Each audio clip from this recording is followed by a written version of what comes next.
percent slaughter. And I trust that you see just my first slide. Oop, let me back up. My first slide and not my notes. Is that correct? Yes. Okay, wonderful. Perfect. Well, hello. I'm Dave. I think most of you know me. I'll just do a brief introduction. I got about 15 years ago. I turned mine off. You're on. About 15 years ago, I found the world of birds by starting to volunteer at International Bird Rescue in San Pedro, where, by the way, celebrating their 50th anniversary. And I learned a little bit about birds just by helping to rehab and what have you. But I developed a fascination for birds and their behavior and what makes them work and how they live. I learned enough to where I noticed that the environment that they're in, seabirds especially, is polluted as a result of ocean pollution and human pollution. And so I joined Heal the Bay to try and do something about that. And I've been speaking on their behalf for quite a while. And of course, if you're at all interested in birds, well, you really need to join the Audubon Society. So I got involved with the San Fernando Valley Audubon Society, and I'm currently the conservation chair, as you may know. And then, of course, what basically trumps everything is when you start thinking about conservation issues and the world of wild animals and people, the issue of climate change arises. And so that's kind of what brings it all together for me. Is birds and the various top-notch organizations that all work with and try to preserve and help bird habitats one way or another through their normal missions. So let me just start out with just a little bit of an introduction of this. Of course, this is one of the photos I did not take, but this describes habitat. When we think about 70% of the surface of the ocean, surface of the planet is salt water, and only about 2% of it is fresh water. We really start thinking about what's out there, and an awful lot of the life forms out there, at least larger than a microbe, are birds. And so that's one of those topics that gets you into what do they do and how do they do it. And my view on birds is not so much today is not a travel log. It's not a bird ID. It's their behavior. What do they do and why do they do it? How these amazing creatures live their lives, and that's what's really interesting to me. And so that's kind of is a way I can kind of comprehend and compartmentalize the issues surrounding birds and trying to conserve their lifestyles, including their natural areas. So just really quickly, I don't expect to memorize this. Let me get my pointer to work here for a second. But this is sort of the list of the threats to seabirds. Now, this happened to be albatrosses and petrels, but it's the same. And you see the list of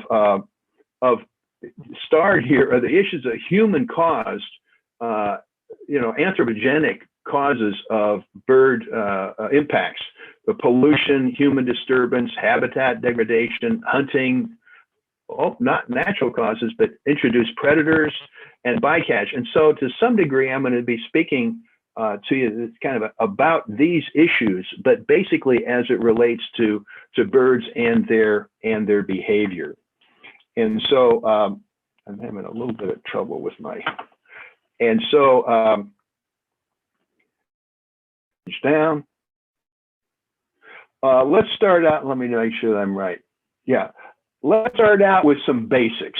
And this is really basic, and that would suggest that, what does a penguin look like on the inside? And there's really a great book called The Unfeathered Bird. And you look at this penguin skeleton, because that just, how do they move and what do they do? And you notice, okay, it kind of looks like, I don't know, pick a chicken or whatever. But what makes penguins unique, among other things, just their stature and what have you, is the fact that their wings don't work. The only joint that moves in a penguin is a shoulder joint. And that's okay. That makes it a good,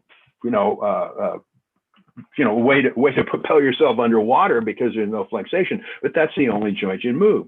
Now the next groups, then on the other hand, you look at an albatross, and we'll be seeing a lot of those. And you look at the wing on this.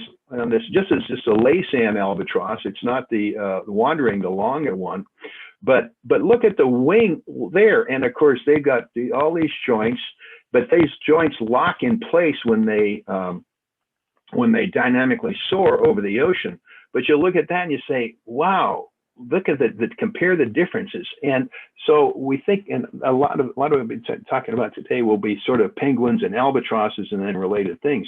But it's because they're so different, their behaviors are so different, and yet some of the threats to these species are similar.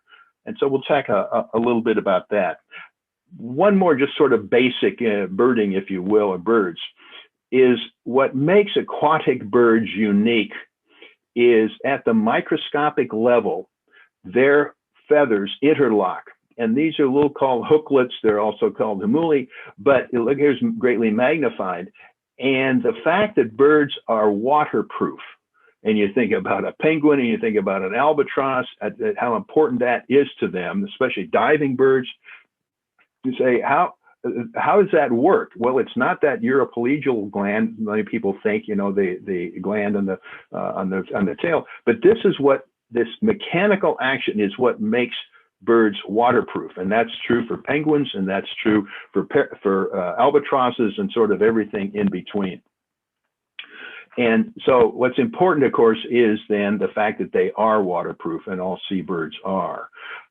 Another point I would make is, and just to get this out in front, is that as a result of human causes, this is what our sea surface looks like. Now, not everywhere, it's not this dense everywhere, but the fact of the matter is every square cubic meter of salt water on our planet contains plastic today. It could be microscopic, it could be macroscopic, and everything in between. But these days, now, we know that every cubic meter has some degree of plastic. It might be small, but it's everywhere. And of course, a lot of it, because it's been in the ocean for a while, has taken on characteristics that make it smell like food. And so a number of animals, especially birds, are eating pieces of plastic thinking that it's food. And of course, that's not good for them. So what are these? And this is one of the sad stories. I mentioned that there might be some of these. This is a set of long line fish hooks that demonstrate how especially albatrosses are caught up in long line fishing. And of course, this is a threat to their lifestyle as well. And this is one of the sad pictures when we had, it was helping to do some necropsies on Laysan and black-footed albatrosses as a result of long line fishing. So there's some promise in terms of technologies and things like that, but still we lose a lot of albatrosses to long line fishing. So these are some of the threats that we'll be talking about a little bit more as we go through. So let's start our journey, and of course we'll get on our ship, and it's this one, not the one in the background, which would be just astounding. But this is a question. Yes. Regarding the pollution, there are several people that wonder, what is bycatch? I know that had the term bycatch means accidental. In other words, if you're out fishing for tuna and you get a mackerel in there, that's bycatch. If you're out there fishing for tuna and a Laysan albatross that gets in there, that's bycatch. It means that it's something either in the net or on a hook or however you're fishing that you really don't want. And so that hook you just showed us that was in the albatross, could that be thought of as bycatch? The bird was bycatch. In other words, they had these big fish hooks and they put bait on them and they line them out way long lines out behind the boat. They go back miles and they have thousands of these hooks on them and they're baited. And the albatross says, oh, this is food. And if it's near the surface, especially as it's just entering into the water from the behind the boat, then they will bite it. They'll bite that bait and they get hooked. Now, the fishermen really don't want that. It's a pain in the neck and they got to deal with it, et cetera. But it happens. And so now we're seeing new technologies and ways for people to reduce the number of birds that are killed. But that's the definition of bycatch, is something you caught that you didn't want. And if you're fishing for shrimp in the Gulf of Mexico and you catch mackerel, you don't want that. That's considered bycatch. Okay, thank you for that question, because I make that clear. So back to the ship. The most frequent ship I've been on is the National Geographic Explorer, but I've been on others. And so we get holds about 135 passengers, something like that. And so we'll go to sea. And we get to where we're going, and we'll talk about that in terms of Alaska, or excuse me, the Arctic, Antarctic, whatever. But we head out, and we get to where we go. Then we hop in Zodiacs, and they launch the Zodiacs, and we get in there, and we usually 2 or 3 times a day, sometimes, or certainly usually once a day if we're not heading out somewhere, is we'll land. We'll go on land. So, for example, here we are landing in Antarctica. South Georgia, I think, and you'll see, golly, we call this a wet landing because you need water repellent boots, because you will have to step in 12 or 14 inches of water before you get up here.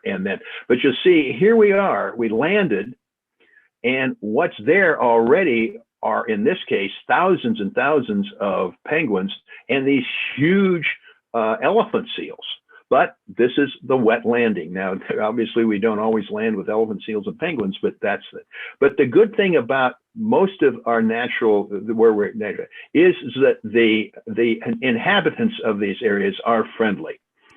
And this is this is not an unusual kind of photo where you just stand there and the penguins will just walk up to you and peck at your shoelaces or what have you.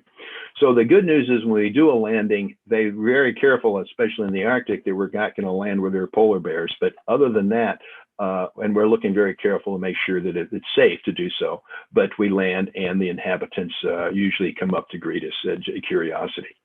So let's start out in the Antarctic, and I'm just going to point out that kind of where I have been is, first off, you always have to head through Drake's Passage, which is the world's worst weather. And so went to the Antarctic Peninsula, to South Georgia Island, which is considered part of Antarctica, to the Falkland Islands, which is also considered part of Antarctica because of the species and things like that. And then also I had a chance to spend 17 days on what we call the sub-Antarctic islands off of the southern tip of New Zealand. And especially I'll point out this Macquarie Island, but this is also Antarctica, considered this the south of New Zealand. So when we talk about the Antarctic, we really talk about actually have even been up here to see a penguin colony in Cape Town, South Africa.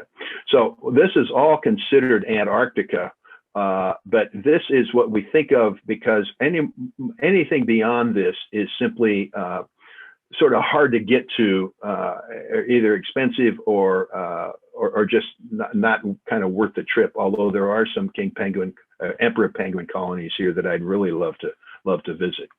So the first off, and you say, well, what is this? And here we are in Antarctica. This is a picture I took in the Arctic, and you can see this reddish. It should be a little bit reddish. This reddish algae that's on the surface of the ice. And you say, Dave, what has that got to do with anything? Well, that red algae also lives on the underside of the shelf ice, and during part of its life cycle, krill eat that algae and depend on that algae. So what we've got now is just a really short food web that starts out with algae and then becomes krill. Well, what eats krill? Well, penguins eat krill. and baleen whales like humpback whales eat krill, and a lot of things, of course, fish eat krill. And so it's very important that when we talk about climate change, we understand that there's certain aspects of melting ice, even in Antarctica, can affect the food web of these species. Now, another thing about, while we're talking about penguin characteristics, is they all penguins, and there are 18, arguably 19, but 18 species of penguins, and they all have these really tough non-skid feet, thick soles for insulation, and they're just tough. They can hop on rocks and they can walk on sand, and because of this very thick soles that they have on their feet. The general types of penguins that we have, in categories, as I said, there are about 18, are crested penguins that have these crests, and there's about three of those types. And there's the brush-tailed penguins that have this funny-looking brushy tail, and those are Adelia chinstraps and gentoo. And then there are the banded penguins, like this one, which is a Magellanic, but it could also be a South African or a Galapagos penguin or what have you. So those are the general types of, plus then what we call the large penguins. And there are just two of those, and that's the emperor penguin, which regrettably I have not seen, but these king penguins, which are quite common, are huge colonies, which we'll share. And in fact, here's a picture I took, and on a colony that they told me, they said, Dave, we think this colony is 200,000 king penguins, 200,000. And I said, I don't believe it. I started to count them, and I got to 160,000, and then one of them moved, and so I gave up. But I'll take their word for it that they're, and so these colonies. But look at these birds. I mean, every one of them. Look at they're just beautiful. They just they look like they're just ready to go to the prom. Well, of course, part of that we'll talk about is as a result of their molt. But these are just phenomenal aggregations of penguins. And of course, when they're penguins there, then here are these elephant seals. And these guys, just to mention, because you don't want to get near them, this elephant seals, the males, can weigh 12,000 pounds. They are huge animals. And they swim out and will 40, 50 miles off the coast of wherever they are. This case, it was South George Island, and they'll dive down almost a mile down underwater, and they'll be catching fish down there, and they can stay underwater for 2 hours, and then they pop up to the surface and they rest and they digest and sleep a little bit, and then they back down, and they'll go up and down, whatever, for 2 or 3 months without stopping, and then come back to land to do either breeding or they have to go through a molt process or something like that. But these are phenomenal creatures that are, of course, part of the lifestyle of the penguins. Now, the threat to penguins is that you don't want to get run over by one of these things. Now, they don't move very fast, thank goodness, but if you get under it, you get crushed. Now, of course, all birds molt. And the regular rule of thumb is every bird replaces every feather every year. Now, there are some birds and exceptions, eagle feathers and things like that. But basically, the concept is that every bird replaces every feather every year. Well, this bird here, and by the way, I have to mention how long it took me to get these 4 birds to line up like this. It was really, because here's the guy that's molting, and he's got coming back, and he looks good, and he's really comfortable. And then to get them all looking the same direction, I really had to scramble to get this picture taken. But nevertheless, you can see that these birds are molting, and of course this is the skin. Well, during that period, they can't go out in the water; they freeze to death. So they will go through what we call a catastrophic molt, and they lose basically all their feathers, not all at one time exactly like this, as bad as this, but they lose them over the course of somewhere between 3 and 6 weeks. And so for 3 and 6 weeks, they can't go in the water, which means they can't eat. And so they really eat a lot of food and bundle up and then prepare for this long molt process. But at the end, they've got these brand new, sparkling looking, beautiful feathers. Now, that's the molt for the adults.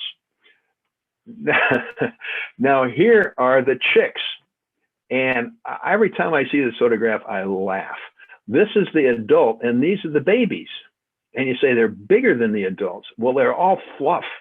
But they call them oakum boys is the name of them, because they look like a tar kind of substance. But eventually they will then molt off these feathers, these downy feathers. But these guys, see, they're as big as their parents. And they do that, but it's kind of an ugly process. So here, this happens to be a Gentoo penguin, but you can see here's the downy feathers that he was born, hatched and whatever. And then here are his new feathers. And sometimes it's really strange. This guy's wearing a hat. And you see that these feathers are all his new feathers. And so the molt process especially it's a really itchy business is all I can tell you, because replacing those feathers and every one of them over your body over a matter of 3 to 6 weeks is just phenomenal. So that's another aspect of birds, is they do molt, and they have to, especially diving birds, have to kind of carve out some period of time when they can replace those important interlocking feathers that they rely on to be waterproof. Here is another sad situation. This happened again is in South Georgia, but I don't know what happened to this penguin. I don't know whether that's his blood or not, but it also looks like these two birds hugged for a while or something. But there is something that happened to this bird that caused him to be either bloody or have got blood on his feathers. Of course, we find not all birds survive, or this one may have died of natural cause. But I think we have just a kind of a curious bird. I don't think they're mourning, but it is kind of curious. And then there are times, and it's more than just coincidental. When you're in a colony of 200,000 penguins, you say maybe that's just quirk, but you do see them mimicking their behavior. And I don't know whether that's this is a nesting, mated pair or anything like that. It's hard to tell. You don't see any wedding rings, I don't think. But in any event, but you see these kinds of mimicking behaviors in penguins. There's probably some evolutionary advantage to that. I don't know. This one, yes. There's a question as to from Chuck: are the chicks waterproof? No, they rely. Let me jump back here. They are absolutely not waterproof, and even in this stage, they rely on their parents to barf them food or to bring back food. So no, they can't go in the water. And here's a rockhopper penguin. Believe it or not, it's actually, and it's in the nest, and this is also in South Georgia, funny looking nest. But they actually hop rocks. I mean, it's amazing to see them jump from rock to rock up the side of a hill and hop back. It's rare that they put one foot in front of another. Okay, excuse me, Dave. Yeah. We got you have titillated us with Barb wants to know, do the babies mimic a parent? And then Diane. I haven't seen that. Diana wants to know, where are all the feathers from 2,000 birds molting? I don't have any in this set of. Well, here are some, but here is more. This is more like it, but of course they blow into the ocean and things like that. But see all the white things here. This is probably not the best picture, but you can see that there are feathers all over here. And I've got some photos in my library that just show it's a blanket of white feathers. But again, and usually it's not, I can't go into detail. I'm looking that, well, see, these birds are kind of in a line, and a line here. There is running fresh water, glacier melt, and maybe you can see there, right there, it looks like there's water. and that's fresh water coming off the mountainside. And that's what they will drink if they need a drink of water, is so they don't have to go into the ocean to drink during this 3 to 6 week period.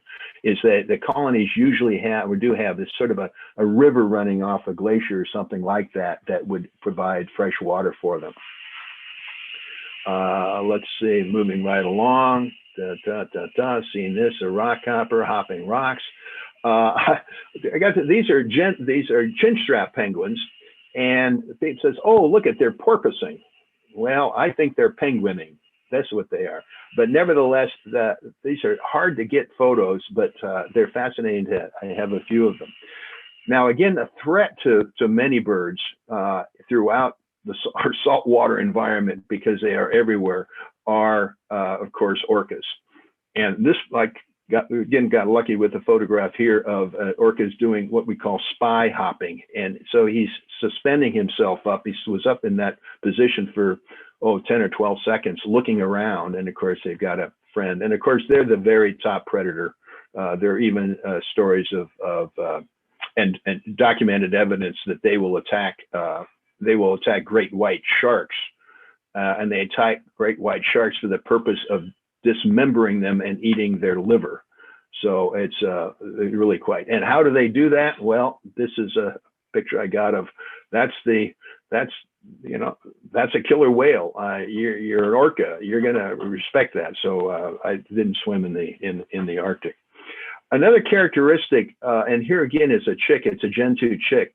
But what is this bird doing? Well, the fact is it's too warm for him. He's got these downy feathers, and that will eventually molt off into adult feathers and all that. But it's just too warm. And so birds, of course, they don't have sweat glands. So when they get warm, they go do what we call open mouth breathing. And that's just a way for them to cool off. And here's one, and here's more on the beach doing that same behavior. Because usually they'd be standing up, but this is a way for them to cool down. And we're seeing more and more of that as the average temperature in the Arctic and the Arctic area is warming as a result of climate change. Here's an Adelie penguin, and of course this is one of the two penguins, the Adelie and the emperor penguin, that really like it cold. They are the two most southernmost penguins, the Adelies and the emperors, and their lifestyle is changing as a result of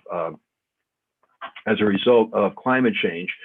And when on my first trip to Antarctica, there was a scientist on there that was doing a surveys of Adelie penguin. He says, it looks like we're losing populations of Adelies. These colonies that we've been monitoring for years are just getting smaller and smaller and smaller.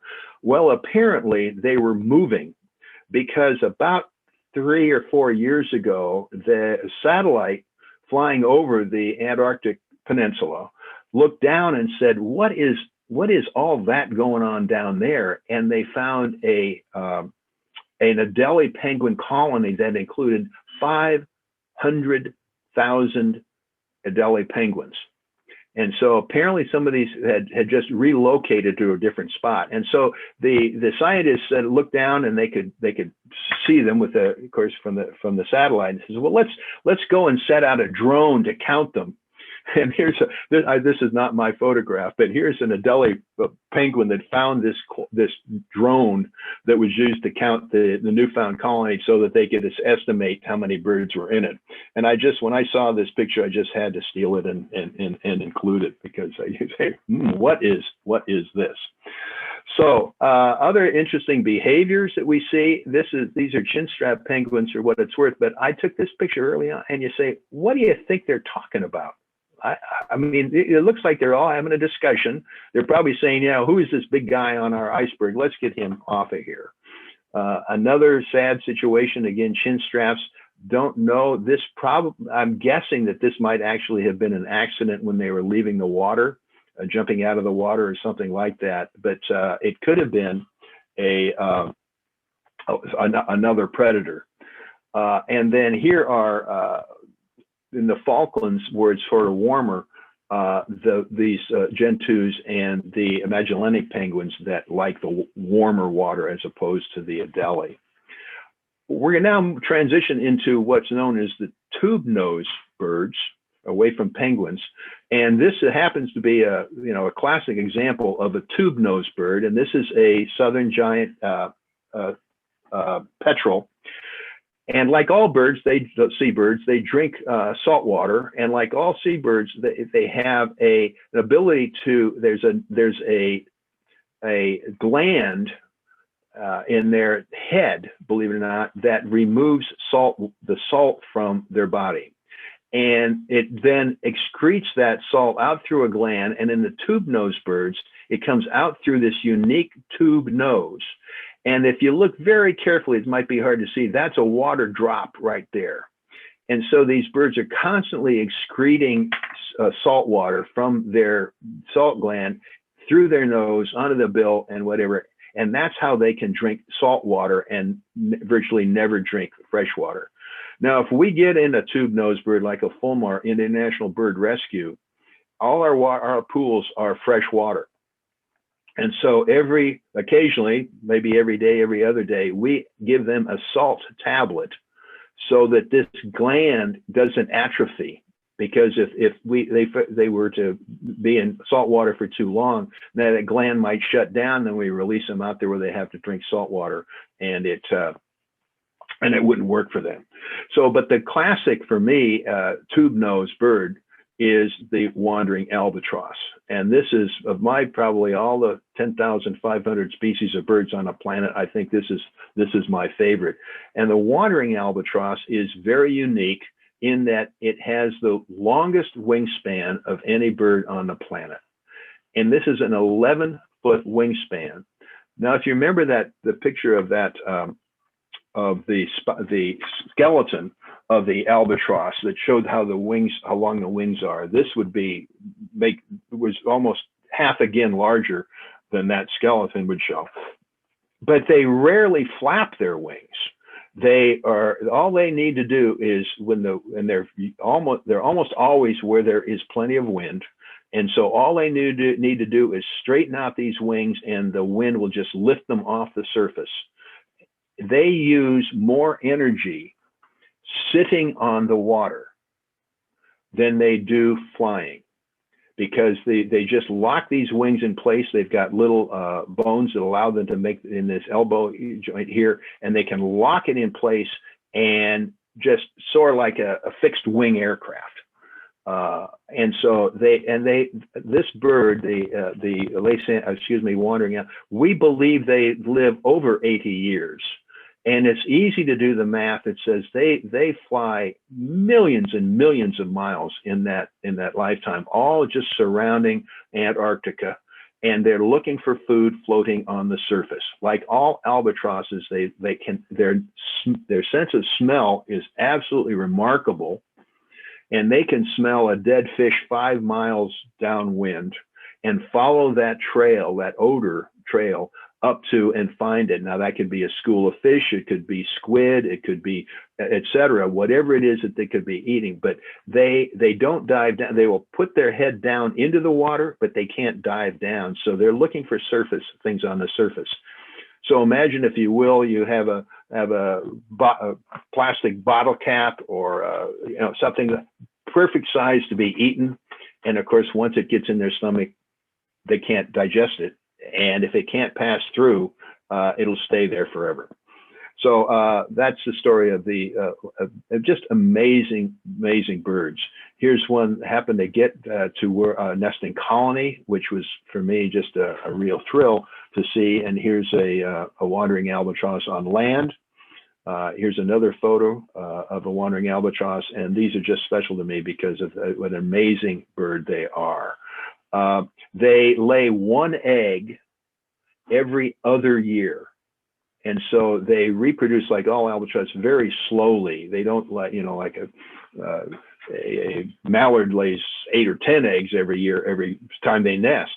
But these are every other, because it takes so long for the chick to be fed by its parents that they can't do that whole process of egg laying, mating and egg laying, and feeding a chick and then fledging the chick within a 12-month period. So they one egg every other year.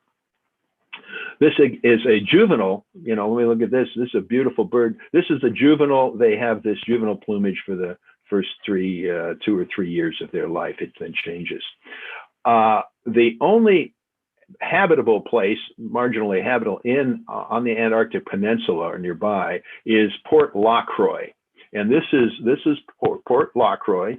By the way, they have a post office, and so I've mailed myself letters from Point Lacroix, and it takes about 6 weeks to get there, but it does finally get to me with I put an Antarctic stamp on it, and it gets to me in the mail. Now, people say, Dave, for all the money you spend getting there, what do you get out of it? And I says, well, you know, I don't know, because I really would like to bring home a penguin. They're just, you know, I couldn't do that, but I have. And in fact, in Port Lacroix, they sell these penguins that I buy every time I go down there. I'm hoping to get a third one here reasonably soon. But that's Port Lacroix, and it's amazing how many small boats, sailboats even, you can find surrounding and around Port Lacroix, because they go in there and then talk to people after that. So while we're there, by the way, in our zodiacs, occasionally a whale will come up, and this was an event happened in 2018 where a pair of whales. These were humpback whales that came up, and of course I'm in a zodiac taking the picture, and there's people that taking the picture, and the whales would come right up to us, our boat, and go back and forth, and you can see these people back here who weren't at the right place at the right time, got to watch from a distance. But there are two zodiacs, and we were 40 feet apart, and these whales were back and forth, up and down, for about 20 or 30 minutes. It's really a magical moment. And so we watched, waved goodbye to them, and went on. Out of the tube noses into some other miscellaneous Antarctic birds. This is, of course, you look at it and you say, Dave, that looks like a cormorant. Well, it's down there, they call them shags. So this is a species called an Antarctic shag. Now, not to be confused, because you can't do this. You cannot make a shag rug out of these creatures. So don't worry about that. But that's the term that is used for cormorants down there. Here is a striated caracara, and this is a bird that is a type of falcon and will eat chicks and anything where they can. Again, a falcon kind of a bird. And then this one is a scavenger called a skua. And these will eat dead things, anything they can, and they do eat chicks. They will eat eggs. And so this is considered a predator during that period of time. And so this is one of the fights that is constantly going on within the colony, because there'll be skuas out there that would want to get the eggs. And then there's also another bird, actually kind of a pretty bird, called a sheathbill. And they also are a scavenger. The smaller bird won't eat the eggs whole, but they will attack them. But the main predator for penguins in Antarctica is the leopard seal. And these things are just absolutely huge. They can be 13 feet long. And what makes them unique is their teeth. And these are fierce predators, but these teeth here, which are in the back, are actually capable of sifting salt water for krill. And so they not only eat penguins, but they eat the krill that the penguins eat. And so this is kind of a fascinating creature to deal with. This is what they look like from the water level. And this would be the last thing some penguins ever see, is this leopard seal coming at them, because they're very nimble. And although penguins can move quickly, they are successful predators in around Antarctica. And then, of course, we have other birds for the storm petrels and the Cape petrels here that will harvest the leftovers. South Georgia is interesting. It's frozen over, dead frozen over in the winter. But in 1911, Norwegians released a small herd of reindeer, also known as caribou, from northern Norway down to southern South Georgia. And the herd grew to somewhere around 6,000 or 7,000 caribou, a reindeer. And they were destroying the habitat. And so about 5 years ago, I guess 2007, by 2017, they had completely removed all those, all the reindeer from South Georgia. So this, you'll never be able to take this picture again. And here's some female elephant seals, by the way, and here's a gull, but they're completely gone. And they had to do that for a couple of reasons, but also so that they could put down various poisons and things like that to get all the rats off it. They're very successful, one of the largest, if not the largest, rat eradication programs on the planet that took place over 3 years in South Georgia. So notice, friendly seals and things like that. Another story about that rat issue is that on South Georgia, when I was there in 2009, we saw, all of us in total saw one South Georgia pipit. And this is the only songbird in Antarctica. And there was just very few of them because the rats were eating them. They were ground bird and what have you. And it was horrible. Now, when I was there in 2019, there are just lots of them, and so that's a huge success for that. Not only the getting rid of the rats but the success of these the one songbird in Antarctica coming back. Just a picture of what life is like for birds in South Africa. In South Georgia and Antarctica. Residue of the whaling that took place, which had consequences and still has after effects of the whaling that took place in Antarctica. So moving a little bit north up into the Falkland Islands, which still considered part of Antarctica. Of course, this back in the early 80s was very contentious between the British, Great Britain and Argentina about who owned the Falkland Islands. And when you go there, even today, you'll see these signs saying, "Be careful, there are landmines in the area." There they have imperial shags, again, not the rugs, but the birds that are fascinating. There are about, I think, 48 species of cormorants and shags, and many of them are just remarkable. Found a royal penguin there while I was there, in that general neighborhood. Magellanic penguins that actually raise their chicks in burrows. Believe it or not, a penguin in burrows. Here's one of those cute little chicks. More penguins. And here again in the Falklands, you have geese and penguins, which you just think, that doesn't seem to work. Why would that be the case? More shags. These are called rock shags.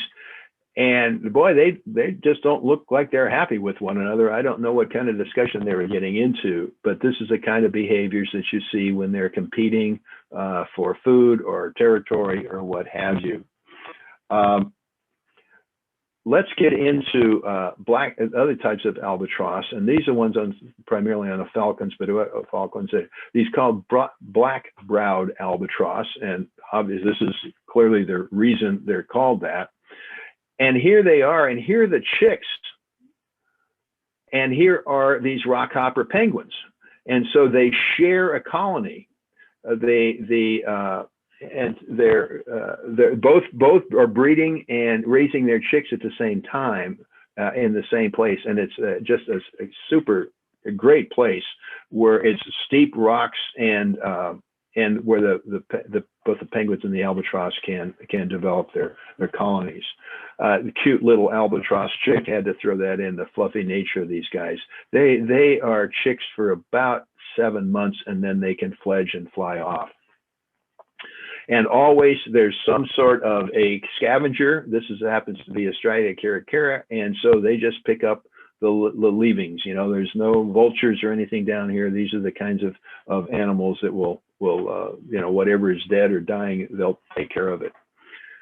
This is another story for removing of invasive animals, and this is Macquarie Nature Reserve in it's actually is part of Australia, but this 10 years ago would have looked just barren, almost desert-like, because there were so many rabbits that were eating all this vegetation. And so they removed the rabbits entirely. And so now it is back and it is good prime territory to habitat for these penguins. Again, another scavenger.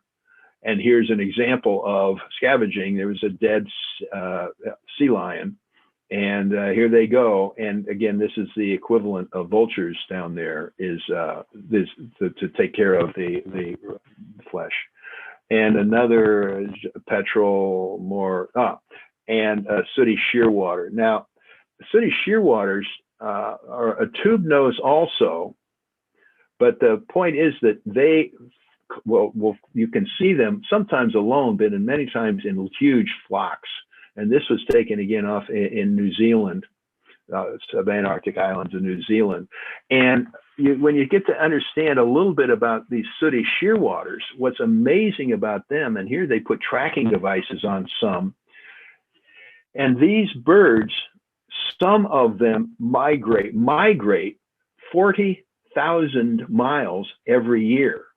They'll go from here to here to here to here to back and all that. And so these are probably 4 to 5 different shearwater monitoring, satellite monitoring. And so this bird flew all over up here. It was on the coast of California and clear up over here to Japan and what have you, and then went down here to New Zealand and back up again. So they're an amazing animal as well. Running out of time. Easter Island, very quick. Just here is the only seabird island, only place where there's any really native birds that are flying around. I took a boat out and managed to get a picture of these these brown noddies. Galapagos, which is right on the equator island. Blue-footed boobies. Many of you have seen pictures of them. They are just gorgeous. And here's a chick. Oops, wait a minute. My computer is misbehaving. Here we go. Okay, so here's another blue-footed booby. Why is this? And of course, a Galapagos penguin. A penguin is actually at the equator. Rarely, first time I've ever seen a penguin and an iguana at the same time, but this is again, the Galapagos, very unique place, where you also find masked boobies, beautiful birds, and waved albatross. So here again is an albatross, very rare bird. That breeds only on the Galapagos. We'll stop through the pelicans, go to Midway. I was there 3 days after this huge tsunami, the Fukushima tsunami hit, and these islands are completely overwashed. And what's important to understand is that these birds, the albatross, come back and build their nest year after year or every other year, whenever it is, on exactly the same spot. And that allows you to track them because they're going to come back. They're not, you put a band on there, you're going to find them. If they're going to come back, they're going to come back to exactly the same spot. And so here's, of course, a cute little chick, but the chick cannot leave its nest because the adults don't know their chick. They just know their nest. And so they will come back, and if the chick has wandered off, the adults will say, well, I got nobody to feed, swallow their food and say, it's too bad. And the chicks require 2 meals a day. I mean, both parents to feed them, or they can't survive. Now, this is sort of a poor nest site, but this is not unusual on Midway. Some mating behaviors. I mentioned to you that that they don't flap their wings to fly. And so what they will do if there's no prevailing wind is they run like heck. And they finally get fast enough, and they get enough wind under their wings as they can take off. And that's what this bird is doing on Midway. Whereas there are other places on the island where their nests are much more amenable to prevailing winds and things like that, to where they can launch just by opening up their wings and taking off. Another picture of a laysan. I won't go into this. This is another picture of the pollution, more pollution. Just here's mom feeding the bird right next to all these plastic events. Cute chicks. And this is what it looks like. On Midway, it's 2 square miles of land surface, and 2 million birds call it home. And so it's huge, one of the birdiest places on the planet. And mom feeding the bird. Sad story. Again, this chick will die because assuming that this is his parent, that needs both parents to feed them, or it can't survive. Black-footed albatross, another black-footed albatross, and a very endangered rare bird called a short-tailed albatross. And they have now successfully fledged 3 short-tailed albatrosses off of Midway after about 10 years of effort, and they're hoping that they can start a colony of short-tailed albatross on Midway. They believe that they've been there historically, but not since World War II. Beautiful bird called a white tern. They lay their eggs just on the tree limb. They don't build a nest. They just lay their egg sometimes on the fork and of the limb of a tree and move on. Laysan duck, beautiful bird, rare, and concerned about sea level rise affecting that bird. Quickly into the Arctic, where I've been, started out in Longyearbyen, as far north, that's the northernmost city on the planet, down to Iceland, and then Greenland, and Arctic Canada, and on about 4 trips into the Arctic Canada area. And occasionally you will see an Arctic fox. And of course, there aren't too many sea breeding colonies where there are foxes nearby, but some, and therefore they're subject to invasive, to eating the eggs especially. Something caused this, and of course this is a brown bear taken in, this happened to be taken in Russia, by the way, in the Arctic area. And of course, the obligatory polar bear. And one of the issues with climate change is the loss of sea ice. So the polar bears can't find their seals on the surface, on the ice to feed. And so there have been reports of polar bears going into seabird colonies and eating all the eggs, and they can wipe out 10, 15,000 eggs in a couple of days. It's the wrong nutrition for them. It can make them sick because it's not the right kind of food for them, but they'll do it because they're so hungry. Had to throw in this picture of a family, of course, the 2 sub-adults, a junior, whatever. But of course, the reason that is because there's a bird in the picture. So I took the picture of this ivory gull, and these doggone polar bears are in the way. Here's another photo, and you can see there's another bird with this polar bear in the way. So I had to take the picture for getting the picture of the ivory gull, although here's what they look like on the wing. Ducks in the Arctic, these are eider ducks. I'll jump through. This is the males you can see, the females are hard to see. Here's a female on the nest, and there are the eggs in the nest. And the farmers there will encourage the mom to make a nest, because every day they will go out and they'll remove just a few of these downy feathers that mom has used from her breast onto to make the nest. And so if they have 50 or 60 nests, they'll take just a few feathers, a handful of feathers from each one. And Mama Duck comes back. He says, "Oh, well, the wind must have blown them," and she plucks some more feathers. And so for 30 days or so, they're harvesting this down from these eider ducks and making eider down comforters. And so that's how that process takes place. Of course, we find orcas up in the Arctic as well. Arctic terns. Another Arctic tern. We see beautiful northern gannets, which are another type of booby. We see other animals, and these are Steller sea lions and birds, and then regular sea lions, if you will. Puffins, Arctic puffins, magnificent creatures. There's some serious problems with nesting, and as a result of prevailing winds and severe weather as a result of climate change. Another puffin on the nest. And then overfishing. And just this is a sample of what we're seeing now is that the ocean waters in the Arctic are getting warmer, and more fish are then moving north into waters that are more comfortable for them. And so overfishing is going to be a real problem. More and more countries are sending their fishing boats into the Arctic Ocean. I see there's a raised hand. Can we deal with that? Should I? Melinda, why do you have your hand raised? Melinda? Okay. I didn't mean to. Okay, that's okay. That's okay. Thanks. Sorry.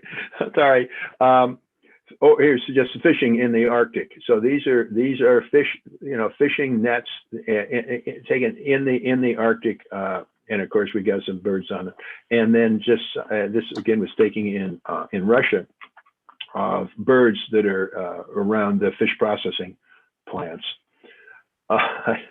This is a bird called a black-headed gull, and some of the birders in the group will say, "Golly, that looks an awful lot like a laughing gull." There's a bird that looks quite a bit like this that is in the Gulf of Mexico area, in that kind of area. They call it a laughing gull, and it's got the same looking head here and all that.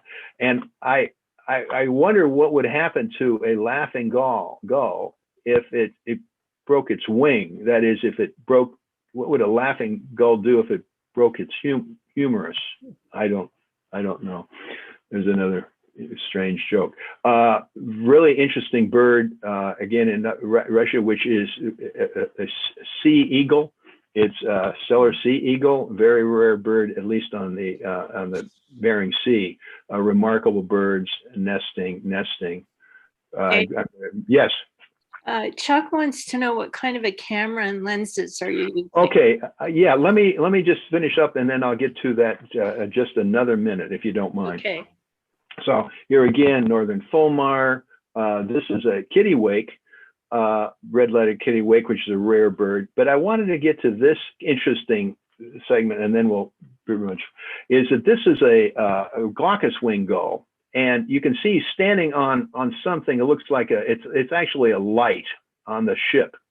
And as I saw this bird, I observed that this bird barfed, blip, and he left this bolus.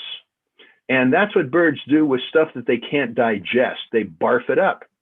And if you look really, really closely, there's still mucus here from the bird. And I saw that, and I says, "Oh, I'm probably the only person on the planet that would have gotten excited about it." Says, "Okay, I got to pick that up." And so it was very soft and very carefully picked it up. Somebody says, "Here, what can I do?" And I says, "Well, bring me something I can put it in." And of course, on ship they brought me a barf bag, and I put it in there. And then we took it and put it under the microscope, and I was looking to see if there were any plastic in this thing. So that was just sort of an adventure that was kind of fun to see and coincidental. Another bolus. We'll skip over this because I want to. Again, these are pigeon guillemots. a bird that I don't recognize. But these are what's known as whiskered auklets. And if you can get really close up, maybe this one who's kind of, you can see he's got these whiskers that are sticking up. And they're not a very big bird. They're not as, maybe kind of smaller than a pigeon, I would say, probably a pretty small bird. But the thing is that they accumulate in huge colonies in the Arctic, and especially in northeastern the Bering Sea.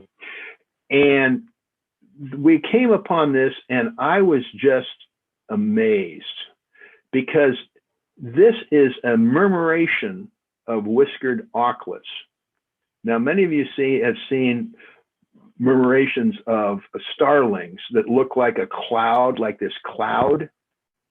But these are whiskered auklets. And it would just sort of throb and move and whatever. And what's amazing about this is you look down, I circled it, that there are also thousands of them still on the water. And so I guess I just share with you this, when we talk about the behavior of animals and the stresses that we're putting on them, we talk about overfishing, climate change, the bycatch, of course, the natural predators that we see. There are some populations of birds that we're encouraged, they're doing well, they're doing okay, and others that are being severely damaged. But when we're messing with the planet, and remember, these birds are going to be nesting on these rocky, and if the winds become hurricane winds or too much water or whatever, we can even destroy these large colonies. So that's sort of, I guess, that's sort of the meal. It's probably getting to be dinner time, but I'll leave my last bird for dessert. Now, okay, let me just get rid of this. And I know that I've really gone very quickly through an awful lot of material, but I do want to just share the question. It's the camera I use it's a Canon 7D Mark II, which it's about 4 or 5 years old. It's not a high, it's a nice, and it was recommended to me as having really good characteristics for wildlife. And I have a 300 millimeter lens, and I put an extension on, so it's about a 400 millimeter lens.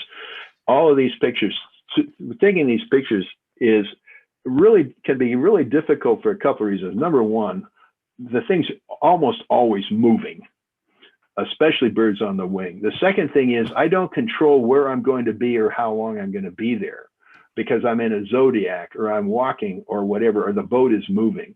And so I have sort of one chance. I can't go back and say, okay, hold that or whatever. And so and then often as not, I'm in a group, and the group wants to keep moving, and I'd like to stop and take some more pictures.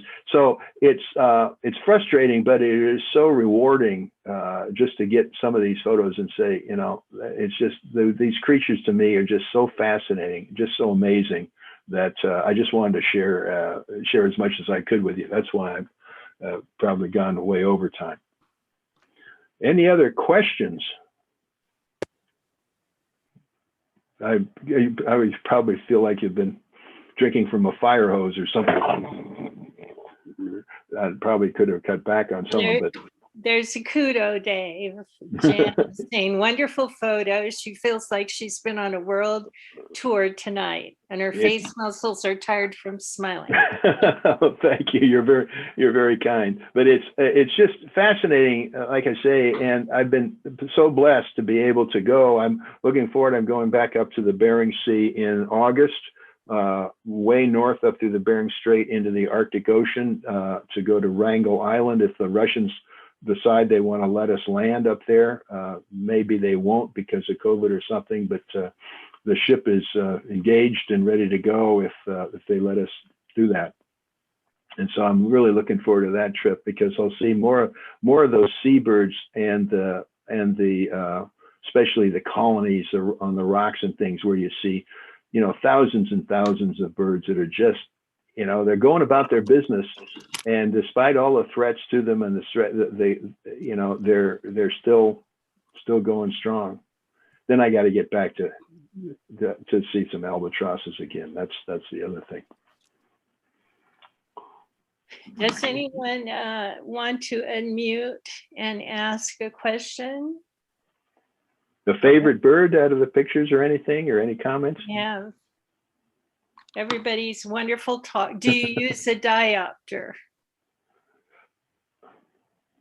A diopter. That would be on the lens. No. Okay. I don't. It's on your eyepiece. No, I don't. I did that with a prior camera, but I don't on this one. I don't need it, I guess.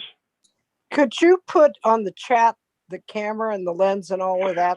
Yeah, although you know, the thing that the interesting thing about that is, you know, the world was split 10 years ago. The world was split between Nikon and Canon, and they kept leapfrogging in terms of their body and what have you. And then all of a sudden, with the invention of the smartphone camera and that technology, then Sony and Olympus and a number of organizations says we can put computers in these cameras. And so what we're seeing, and more when I'm out, you're seeing more people straying away from the camera I have, or even the type of the single lens reflex camera, even that type, into these purely digital cameras and I think part of the reason is because the technology has advanced, because they're selling now billions of cameras. They call themselves smartphones, and if you can mass produce that kind of technology, then you can put it into a really cost-effective camera with amazing characteristics. So I guess I would say I love the camera I have. It weighs, especially a long lens on it, quite a bit. But I think if I were starting all over again, I probably have to spend time looking at the Sony and some of these other technologies. I'm gonna. More thank yous. I have a 70D Mark II. But I don't travel with it, Dave. I take my Sony with me when there I you go. travel. There you go. Say that, and so you probably bought that camera for the same reason I do, and it really is a wonderful camera for. Oh, wait a minute, I did it wrong. How do the chicks of the white bird that lays eggs in the room of trees and flies away down to find food? That is a very, very good question. And the reason I put it there is because I've never been satisfactorily, and never had that answered very well. But the notion is that they lay it and then sits on it, but it's on a level, and maybe where there's a fork in the branch, and so there's sort of a place that's a little bit broader than just the round limb. But it's amazing to me too. I don't know. I guess is the answer to that. But they do, and if the population of these white terns on Midway, which is a major area nesting, the population is going up. And so however they're doing it, they've been doing it that way for millions of years, and they've obviously been successful at it. But they're a beautiful bird. Them, all white like that is just gorgeous. And there are lots of them. Yeah. Sid wants to know how you organize your photos. Poorly. I really have, not very well. There's an old software program that I got with my original camera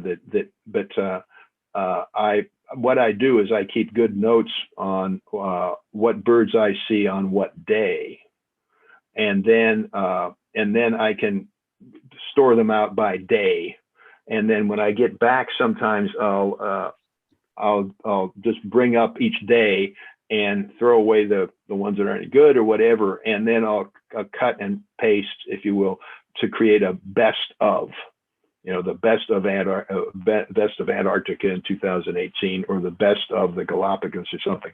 But of course, even putting this together is I start out kind of with some of those best ofs, and I says, wait a minute, I really want to talk to them about, well, I want to, candidly, the pictures of injured penguins, I've never shown to anybody before. I mean, it's just one of those things where you gotta,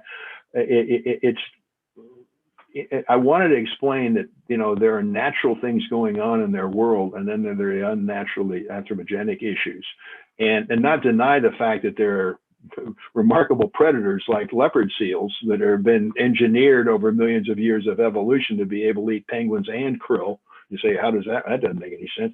But just to share that excitement that I have really with how these critters live, and day in and day out, and some of them thrive, and some of them mainly for anthropogenic reasons. Like I mentioned the endangered South African penguin. When Bird Rescue went to an oil spill in 2002, the Treasure Spill in South Georgia, there were 160,000 African penguins. And they're all in South Africa. They're not spread all over, but there are 160,000 of them. 20,000 of them got oiled. And another 20,000 of them were in danger of getting oiled. Well, Bird Rescue and others washed the oil off 20,000 penguins and then relocated 40,000 penguins, African penguins, further away to where when they return to the colony, as they would, because they always do, and they're local, they don't, go all over the country, is that there was enough time to clean up the oil. But so they've moved 40,000 penguins, but there were only 160,000 penguins to begin with. And so 25% of the population at that time was affected by that oil spill. Now, today, there are only 40,000 penguins. And in the course of roughly 20 years, the population has gone from 160,000 down to 40,000. And that's overfishing, primarily overfishing off the coast of South Africa. And so, we can intercede like Bird Rescue did in terms of an oil spill, response to an oil spill and things like that. But,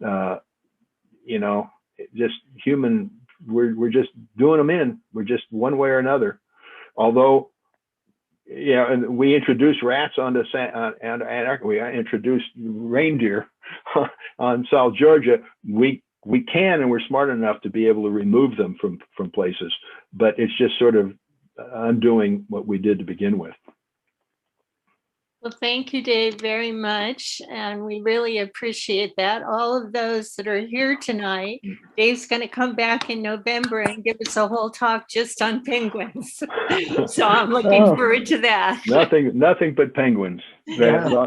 I've got photos of, I think, 16 of the 18 species of penguins on the planet. So I'm looking forward to sharing with that and their habitat and whatever. They're fascinating creatures, as you can see. So I would like the board members to please stay on, and then other people can leave the meeting. We just have to set up a date for our climate watch. And thank you, Dave, so much. We look forward to hearing you again in the winter. Well, thank you. And thanks, everybody. I really appreciate you. Thanks so much for supporting our chapter, too. Okay. We can't thank you enough. Okay. Bye-bye. Bye-bye.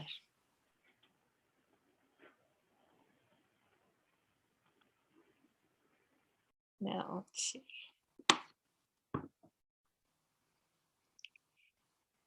Now, it doesn't look like